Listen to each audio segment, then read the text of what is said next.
Alright, so First Timer by Elliott Smith, Part 2, solo, and recorded on the same day. But anyways, just a couple things to keep in mind, like always, is remember that I'm tuned standard, and then I put a capo on the first fret, so essentially I'll be tuned in F. And remember that everything that I'm talking about fret-wise is relative to the capo, so keep that in mind when I'm trying to explain things and such. So yeah. Hopefully you saw my part 1 of my First Timer tutorial. If you haven't, you can watch it right here. But yeah, it would be pretty helpful to know that beforehand before you start playing the solo, because the solo pretty much copies the same chord progression as the verse. Just he adds in a little picky stuff in there in between. So yeah, no big deal. Anyways, let's get started. Alright, so how you want to start off is a G major chord. Just like in the verse, pretty much the same exact verse chord progression. So it's a G, you want to pluck the root of a couple times of the G string. So you pluck it a couple times, and then you want to do, what that is that's open G string. Then you want to hammer onto the second fret of the G. After the hammer on, then you play the open B string.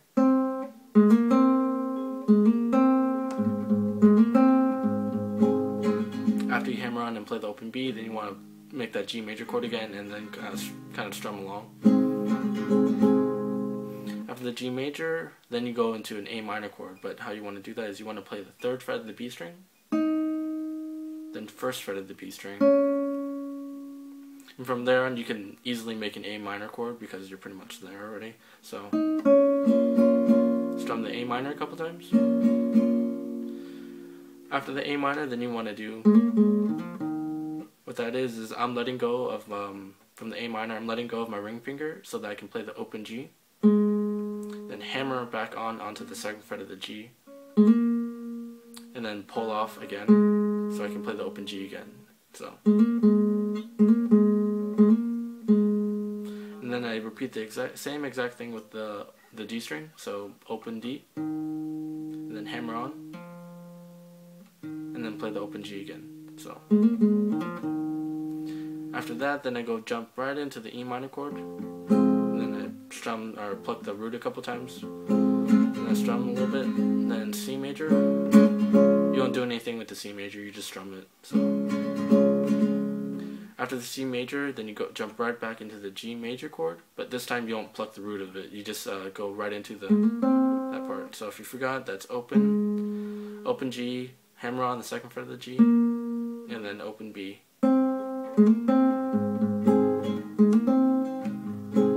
Strum a little bit. Then if you watch my my part 1 of this tutorial, then you'll be familiar with this part. So it'll be after you play then you jump right into. Pretty much what that is that's I use my ring finger to put it on the 2nd fret of the G string. Then I slide that over to the 4th fret. So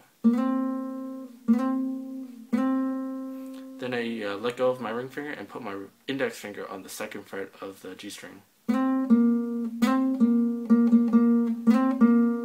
Then I either stretch my pinky or my ring finger. I use my ring finger to the 5th fret of the D string, and then slide that back down to the 2nd fret of the D string.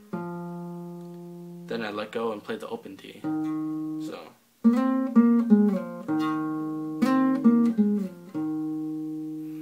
Once I do that, I kind of haphazardly make a C with the added G chord, which, yeah.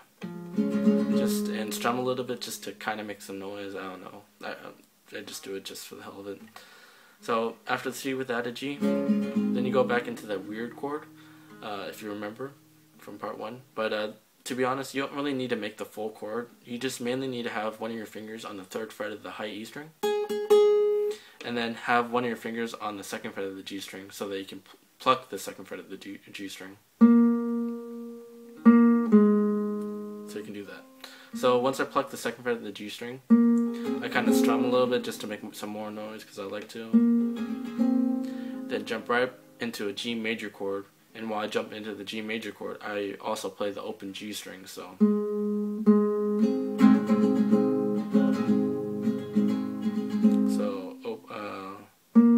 weird chord.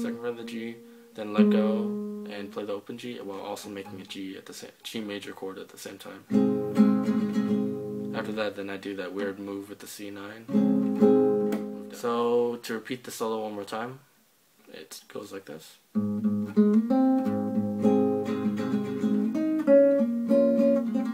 Oops.